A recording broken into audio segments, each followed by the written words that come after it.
Karachi soldier بازار کی رہائشی عمارت میں گیس لیکی سے دھماکہ، خواتین اور بچوں سمیت 15 افراد جاں بحق، 14 زخمی، ریسکیو ٹیموں نے ہسپتال منتقل کر دیا۔ دھماکے کی شدت سے 2 منزلہ عمارت زمین بوس۔ Chief operating officer rescue doctor Abid Sheikh کے مطابق تنگ گلیوں کی وجہ سے ریسکیو آپریشن میں مشکلات، ملبے میں مزید 1 سے 2 افراد دبے ہونے کا خدشہ ہے۔ وزیر اعلیٰ سندھ مراد علی شاہ کا نوٹس، کمشنر کراچی کو تحقیقات کا حکم دے دیا۔ امدادی کارروائیاں تیز کرنے اور زخمیوں کو بہترین طبی سہولیات فراہم کرنے کی ہدایت۔ انسانی جانوں کے ضیاع پر گہرے دکھ اور افسوس کا اظہار۔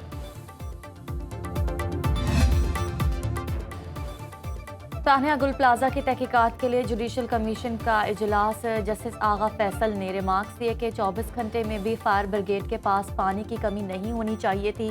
سینئر ڈائریکٹر لینڈ کے ایم سی عدنان حیدر زیدی سے پلاٹ کی قانون حیثیت اور لیز سے متعلق سوالات پوچھا کہ گل پلازے کا ٹائٹل کیا ہے۔ ڈائریکٹر لینڈ نے جواب دیا کہ میونسپلٹی نے 1884 میں ایسٹ انڈیا کمپنی کو 99 سالہ لیز تھی، زمین گرانٹ لی گئی تھی۔ جسٹس آغا فیصل نے ریمارکس دیے کہ نوٹس نکال لیے، سینئر ڈائریکٹر لینڈ کے ایم سی معاونت نہیں کر سکے۔ کمیشن کا میونسپل کمشنر کو آئندہ اجلاس میں طلب کرنے کا حکم۔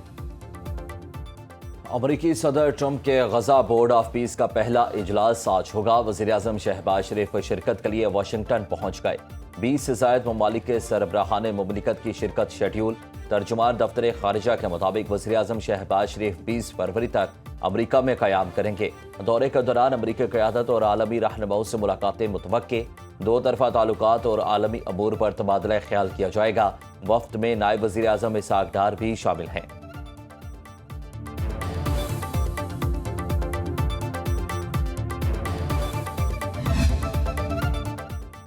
امید ہے بورڈ آف پیس کے نتیجے میں غزہ میں دائمی جنگ بندی ہوگی، غزہ کی تعمیر نو ہوگی اور فلسطین کی خود مختار ریاست بنے گی۔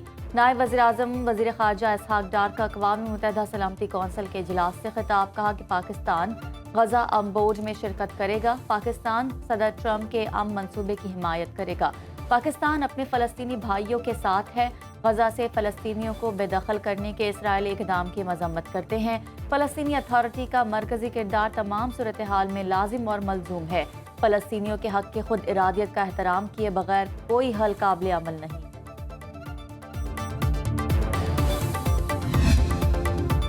امریکی فوج نے ایران پر حملے کی تیاری مکمل کر لی۔ صدر ٹرمپ کی طرف سے فائنل کال کا انتظار، 1 ہفتے میں حملہ ہو سکتا ہے۔ امریکی میڈیا کا دعویٰ، رپورٹ کے مطابق عسکری سطح پر تیاریاں مکمل کر لی گئی ہیں۔ ٹرمپ کو مختلف آپشنز پیش کر دیے گئے۔ امریکی صدر نے تاحال ایران پر حملے کا حتمی فیصلہ نہیں کیا۔ تہران کی ممکنہ حملے سے نمٹنے کی تیاریاں جاری۔ ایران کا جنوبی علاقوں میں راکٹ لانچز کا منصوبہ نو ٹائم جاری کر دیا گیا۔ بڑھتی کشیدگی کے بعد اسرائیل میں سیکیورٹی ہائی الرٹ۔ ایرانی حملے سے بچنے کے لیے شہریوں کو بنکرز کے قریب رہنے کی ہدایت۔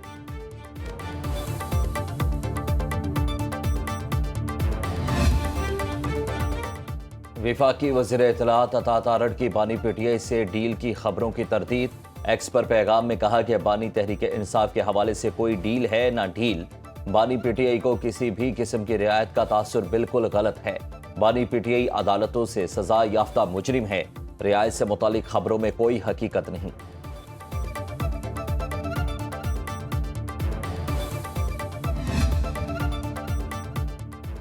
پاکستان، بنگلہ دیش اور بھارت میں آج پہلا روزہ۔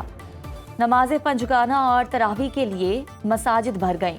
ترکیہ، سویڈن، آسٹریلیا، مصر، عمان، ملیشیا میں بھی پہلا روزہ۔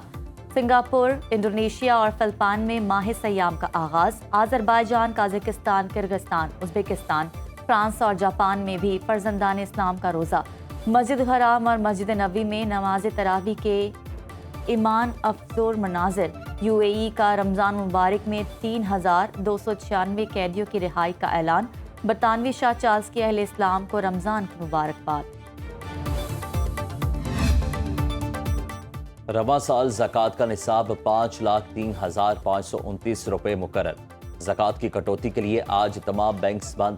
اکاؤنٹ سے مقررہ نصاب کے برابر رقم یا اس سے زیادہ بیلنس رکھنے والے صارفین کی زکوٰۃ کٹوتی کی جائے گی۔ زکوٰۃ صرف سیونگز اکاؤنٹ، منافع اور نقصان کے شیئرنگ اکاؤنٹس اور اسی طرح کی جمع رقوم سے کاٹی جائے گی۔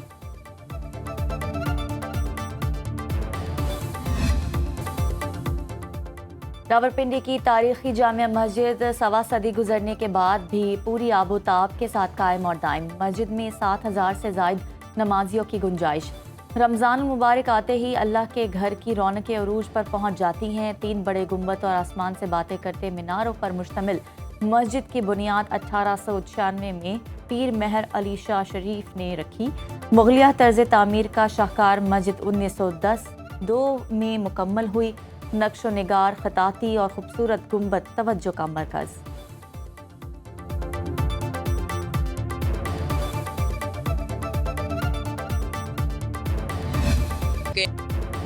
رمضان المبارک کا آغاز ہوتے ہی اشیاء خورنوش کی قیمتیں بڑھ گئیں۔ گراں فروشوں نے ہر شہر کے خود ساختہ دام مقرر کر لیے۔ آلو 30 روپے مہنگے 50 روپے کلو وصولی۔ پیاز کی سرکاری قیمت 60 روپے، مارکیٹ میں 80 روپے کلو میں فروخت۔ 90 روپے کلو والے ٹماٹر 150 میں بکنے لگے۔ لہسن، ادرک، سبز مرچ، کدو، مٹر، گاجر، کریلے اور میتھی بھی مہنگے داموں میں فروخت۔ کوئٹہ میں سیب 500 روپے کلو بکنے لگے۔ پشاور میں اسٹرابری کی قیمت 750 اور سیب 450 روپے کلو مقرر۔ چکن 20 روپے کلو مہنگا۔ زندہ مرغی 380 روپے کلو میں فروخت۔ لاہور میں برائلر گوشت 570 روپے کلو تک جا پہنچا۔ ملتان میں چاول کی قیمت 70 روپے کلو تک بڑھ گئی۔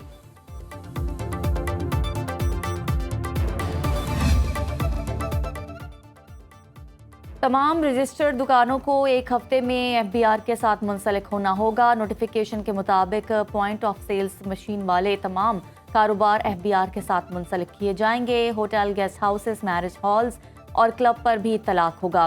انٹرسٹی ٹرانسپورٹ، کوریئر اور کارگو سروسز پر بھی لازمی منسلک کرنا ہوں گی۔ Beauty parlours, slimming centre, massage centre اور بیوٹی کلینکس رجسٹر کرانا ہوں گے۔ Hair transplant, private clinics, dental clinics اور پلاسٹک سرجریز کے بزنس بھی لازمی منسلک کرنا ہوں گے۔ لیبارٹریز، جانوروں کے ڈاکٹر اور ایکس رے سینٹرز کو بھی ٹیکس نظام میں لانا ہوگا۔ سوئمنگ پولز، فٹنس کلبز اور ملٹی ٹیکس نظام سے منسلک کرنا ہوں گے۔ ماہانہ 1,000 روپے فیس والے اسکول، کالجز، ٹریننگ سینٹرز اور یونیورسٹیز کو بھی ٹیکس نظام سے منسلک کرنا ہوگا۔ بجلی کی مسابقتی مارکیٹ کے ذریعے تجارت کے لیے عوامی آراء طلب نیپرا نے independent system and market operator کی رپورٹ پر 2 روز میں رائے مانگی ہے۔ شہری ویلنگ آکشن پروسیس 2025 کے مسودے پر اپنی آراء دے سکتے ہیں۔ ویلنگ کے عمل سے بڑے صارفین براہ راست پاور پلانٹ سے بجلی خرید سکیں گے۔ صنعتی صارفین ویلنگ کے عمل سے حکومتی کمپنیز کا ٹرانسمیشن سسٹم استعمال کر سکیں گے۔ خریدار ٹرانسمیشن اور ڈسٹریبیوشن سسٹم استعمال کرنے کے ویلنگ چارجز ادا کرے گا۔ ذرائع کے مطابق حکومت کا ویلنگ کے ذریعے 800 میگا واٹ بجلی نیلامی کا پلان، پہلے مرحلے میں 200 میگا واٹ تک کی ویلنگ آکشن کا پروگرام ہے۔ بالائی علاقوں میں شدید سردی کی لہر برقرار۔ کلام میں درجہ حرارت -1 ڈگری سینٹی گریڈ تک گر گیا۔ چترال اور دیر میں 1 ڈگری سینٹی گریڈ کی ٹھنڈ۔ شمالی بلوچستان میں بھی شدید سردی کی لہر برقرار۔ زیارت میں پارہ -1 ڈگری سینٹی گریڈ تک گر گیا۔ کوئٹہ میں درجہ حرارت 4 اور کلات میں 1 degree centigrade record. Karachi میں 18 اور لاہور میں 14 ڈگری سینٹی گریڈ کی سردی۔ محکمہ موسمیات کے مطابق ملک کے بیشتر علاقوں میں آج موسم خشک رہے گا۔ دنیا کے آلودہ شہروں میں لاہور کا دوسرا نمبر۔ صبح کے اوقات میں ایئر کوالٹی انڈیکس 270 ریکارڈ۔